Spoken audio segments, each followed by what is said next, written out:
మహబూబ్నగర్ జిల్లా హన్వాడలోని ఇబ్రహీంబాద్లో మంత్రి వాకటి శ్రీహరి పర్యటించారు. హేమ సముద్రం చెరువులో చేప పిల్లలను వదిలారు. రాష్ట్రంలో మత్స్య పరిశ్రమపై ఆధారపడ్డ మత్స్యకారుల ఆర్థిక అభివృద్ధి, ఉపాధికి ప్రభుత్వం చర్యలు తీసుకుంటున్నట్లు తెలిపారు. మత్స్యకారులకు 100% రాయితీలతో చేపల పంపిణీ కార్యక్రమాన్ని మహబూబ్నగర్ నియోజకవర్గం హన్వాడ మండలం ఇబ్రహీంబాద్లోని హేమ సముద్రం దగ్గర మత్స్యశాఖ ఆధ్వర్యంలో నిర్వహించారు. తెలంగాణ రాష్ట్ర వ్యాప్తంగా 33 జిల్లాల్లో చేపలు నిల్వ చేయడానికి కోల్డ్ స్టోరేజీల ఏర్పాటుకు డిపిఆర్ రూపొందించనున్నట్లు తెలిపారు.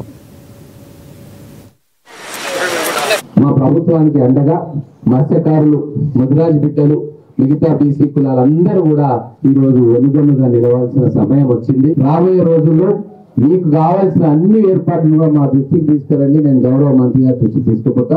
ఇక్కడ కొంతమంది మత్స్యకారులు మాట్లాడడం జరిగిందన్న, మనకు ఒక కోల్డ్ స్టోరేజ్ కేవలం ఫిషరీస్ కోసమే ఉంటే జిల్లా మొత్తం నుంచి ఒక్కడ ఇచ్చి ఇక్కడ డంప్ చేసి ఇక్కడ నుంచి ఎక్స్పోర్ట్ చేసుకునే అవకాశం వస్తుంది.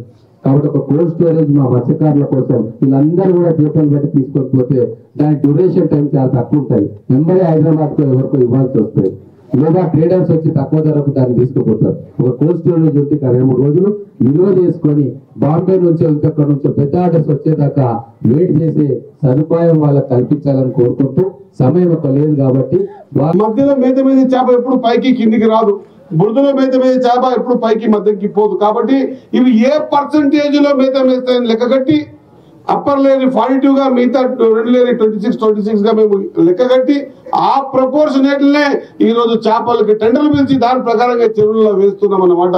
నా మత్స్యకార సంఘం మత్స్యకారులందరూ కూడా తెలుసుకోవాల్సిందిగా తెలియజేస్తా ఉన్నా.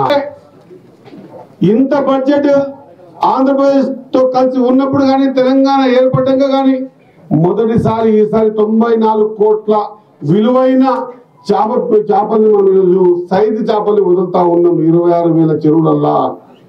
దాదాపు 29 కోట్ల విలువైనటువంటి రొయ్యల్ని 300 చెరువులలో వదులుతా ఉన్నాం.